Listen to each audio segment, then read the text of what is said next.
Law के इस episode में खबर आपको मिलवाएंगे ऐसी फेमस सेलिब्रिटी से जिन्होंने अपने करियर का आगाज पश्तो मूवी से किया और अपने बोल्ड कैरेक्टर की वजह से ये काफी मकबूल भी हुई।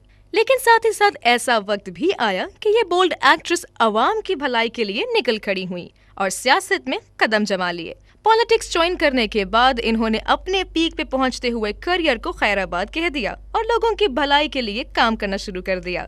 जहां लोगों ने इनका साथ दिया वहीं काफी सख्त तनकीद का निशाना भी बनाया। जी हाँ, जब बात हो पश्तो मूवीज और पॉलिटिक्स की तो जहन में एक ही नाम आता है और वो नाम है मुसर्रत शाहीन। आज के इस एक्सक्लूसिव एपिसोड में खबर करेंगे मुसर्रत से कुछ ऐसी बोल्ड बातें जो कि आज से पहले किसी भी शो में नहीं हुई होंगी। So stick around and do not go anywhere. जी, आपने भी तारुफ तो सारा देखा है, लेकिन मैं समझता हूँ कि हमारे मुल्क में ये बहुत बड़ी बात होती है एक फनकार उठे और एकदम सियासत में आ जाए और सियासत के में भी इतनी मुश्किलात के जिस इलाके से वो खड़े हुई वहाँ पर उनके बराबर में मौलाना फजलुर रहमान साहब खड़े थे और वो फिर भी उस बात पे अड़ गई कि मैं यहाँ से सियासत लड़ूंगी। आखिर वो कौन से महरक़ात थे जिन्होंने इनको मजबूर किया कि ये सियासत में है, क्या सियासत के बगैर भी खिदमत हो सकती है?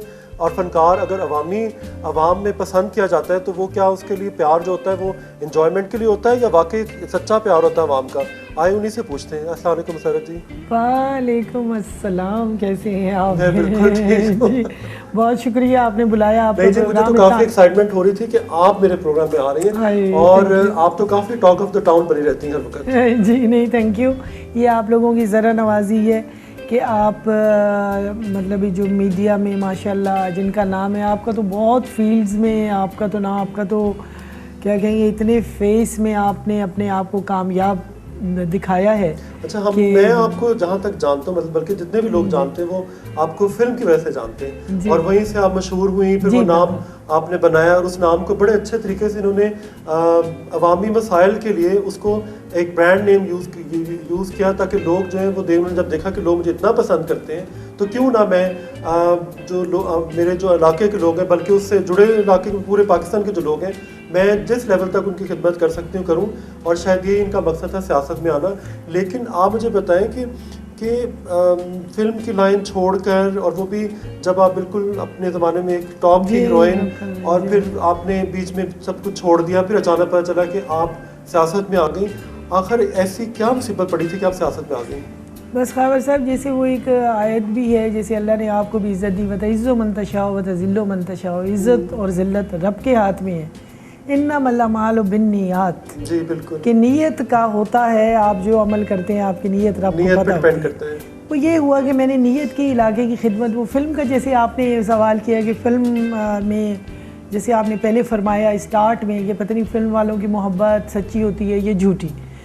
तो जो फ़नकार होते हैं और वो फ़न को नीयत से अपने काम को करते हैं, उनके जो कदरदान होते हैं वो भी सच्चे और खरे होते हैं।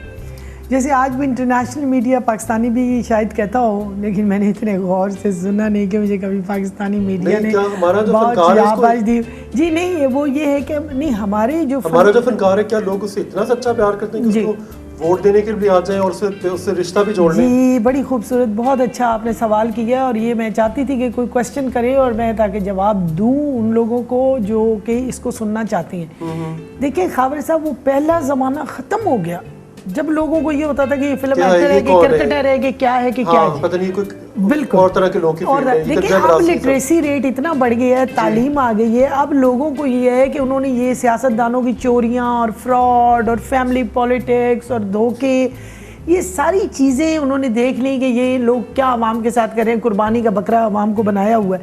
अब लोग ये कहते हैं कि कोई भी आए, वो फिल्म से आता है या वो क्रिकेट से आता है या वो किसी भी फील्ड से आता है, जिस फील्ड से लोग देखें ना, मिडिल क्लास, जैसे हमने तरीके मसावात बनाई तो तरीके मसावात का मतलब है इक्वल अपॉर्चुनिटी, कि जब तक असम्बलियों में मिडिल क्लास लोग नहीं आएंगे जो अपने मसाइल को समझते हैं, तब तक उनके प्रॉब्लम्स हल नहीं होंगे।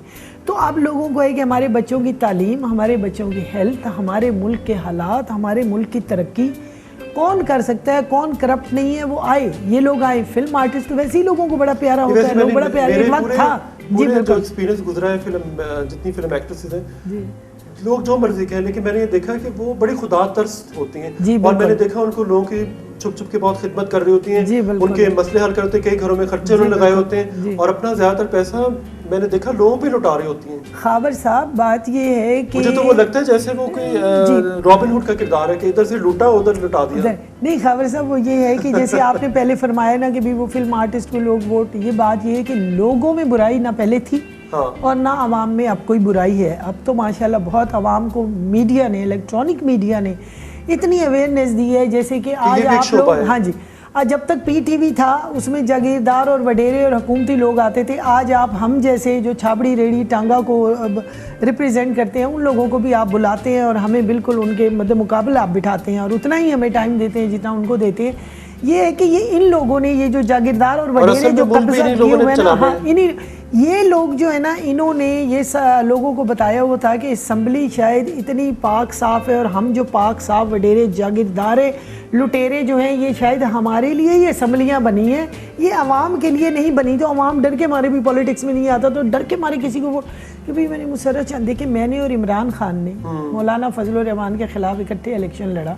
उस वक्त माशाल्लाह इमरान खान साहब की पार्टी को 6 साल हो गए हुए थे और मैं तो बिल्कुल इंडिपेंडेंट थी और हम लोगों ने बड़े अच्छे वोट लिए, बड़े अच्छे वोट तोड़े। मौलाना फजलुर रहमान साहब हार गए, उन्होंने समझा 20,000 के करीब वोट जी, मैंने 20,000 लिए और ये बात है, बहुत बड़ी बात जी है। बिल्कुल। और इमरान भाई के मेरे ख्याल 19,000 थे, लेकिन ओवरऑल उनके बहुत ज्यादा थे, उन्होंने तो पूरे पाकिस्तान से इलेक्शन ग्राउंड कैसे बनाई थी? इस तरह हुआ था जी कि मैं बचपन से भी एक सोशल वर्क ये वो करती थी और फिर जब मुझे पता चला कि जी डेरा में इलेक्शन हो रहे हैं, लोग कहते हैं पता नहीं कौन लाया, वो लाए, फलाने लाए, उधर से अमेरिका लेके आया, यहूदी लॉबी। जी जी वाह माशाल्लाह, है ना? आप तो आप इसका मतलब जरूर पंजाब की बात भी करेंगे? जी बिल्कुल, हम तो सराय की सूबे की भी बात करते हैं कि सराय की सूबा बनना चाहिए ताकि एक बोझ कम हो, हल्का हो और ज्यादा लोग जो है पंजाब, बिल्कुल ये क्या उजारादारी है, मतलब वो लोग वहाँ जानवरों से भी बदतर जिंदगी, जैसे मेरा है ना जी डेरा इस्माइल खान, ये सूबा सरहद में आता है, लेकिन हमारे जो बचपन से वो हालात देखते आ रहे थे लोगों के, आपके अंदर कोई सेंसिटिव इंसान जो है उसने मजबूर कर दिया। वही आपसे अर्ज कर रही थी कि जब मैं डेरा इस्माइल खान जा रही थी इलेक्शन की, जब मैंने ठानी, जब मैं डेरा गई, पहले तो मुझे बड़ा खौफ आया। मैंने कहा जी ये इलेक्शन तो कंटेस्ट इस तरह करनी होती हैं जैसा हम लोगों ने देखा होता था। मैं तो चूंकि आर्टिस्ट थी, बेचारी आर्टिस्ट बहुत मासूम से होते हैं, तो मैंने कहा कि वहाँ जाऊँगी पता नहीं लोग मुझे गोलियाँ मारेंगे, डंडे मारेंगे, पत्थर मारेंगे, कहेंगे खबरदार तुम क्या। मैंने कहा वो मुझे डबल कैबिन में खड़ा होना पड़ेगा, लोगों को हाथ हिलाना पड़ेगा, और मैंने कहा ये तो, और वो भी इलाका वो जहाँ पे बुर्का उतारना पड़ेगा, जहाँ से औरतों के लिए खड़ा होना ही मर्दों के मुकाबले में। आज तक वो स्पेशल सीट्स वगैरह पे औरतें हैं, लेकिन इलेक्शन लड़के ना वो सामने उस तरह से अभी तक नहीं निकली औरतें बाहर मेरे डेरे से। नहीं बुरा समझा? अच्छा नहीं वो ये है कि जी वहाँ पर्दा वगैरह और बरादरी इज़्ज़ाम और ये चीज़ें बहुत, वो ये हुआ कि जब मैं डेरा जाने लगी ना तो पहले मैंने सारों से पूछा, मैंने कहा जैसे मामू के घर फ़ोन किया, किसी सहेली के घर फ़ोन किया, इधर उधर फ़ोन किया, एडमिनिस्ट्रेशन को फ़ोन किया कि देखूँ लोगों के क्या, उन्होंने कहा हाँ भाई आप आइए। अब मैंने क्या किया खावर साहब, ये मैंने किसी चैनल पे अभी बात मीडिया में बताई नहीं, ऐसे कि आप जैसे किसी ने अभी तक इस तरह डिटेल क्वेश्चन नहीं किए। उन्होंने कहा कि नहीं आप आ जाए, मैं छुप के ना डेरा चली गई। अच्छा, सुबह यानी कि 3 बजे या 4 बजे हम पहुंचे। कब की बात है ये जी है 1996 की बात है। 1996 गालिबन नवंबर की बात होगी। और आपने लेट 80s में फिल्में छोड़ दी थी? जी फिल्में मैंने उस वक्त जी मेरी बहुत सारी मूवीज अंडर प्रोडक्शन थी, प्रोडक्शन में थी, डायरेक्टर भी थी। मेरा बहुत लॉस हुआ। 50 लाख के तो मेरे पास इक्विपमेंट थे, अपने कैमरे, लाइटें, फ्यूचर में मेरा स्टूडियो बनाने का प्रोग्राम था। मैंने सोचा था ऐसे आर्टिस्ट में फेडअप भी हो गई थी और कहते ने भरिया मेला छड़ दो तो चंगा होता है। हाँ जी, भरा मेला क्यों छोड़ा इन्होंने, देखते हैं कि इनसे और बातें करते हैं ब्रेक के बाद। मगर ये जब आप सियासत में आई होंगी तो यकीनन उन्होंने कहा होगा इसका तो जो भी फिल्में करती रही वगैरह वगैरह, ठीक है ना, तो इसको क्यों ना इशू बना के इसको खाना खराब किया जाए, इसका कैरेक्टर खराब किया जाए और लोगों को मना कीजिए तो जी ऐसी औरत है और ये इस तरह आ रही है तो ये क्या खिदमत करेगी। जी बिल्कुल, वो यही हुआ ना।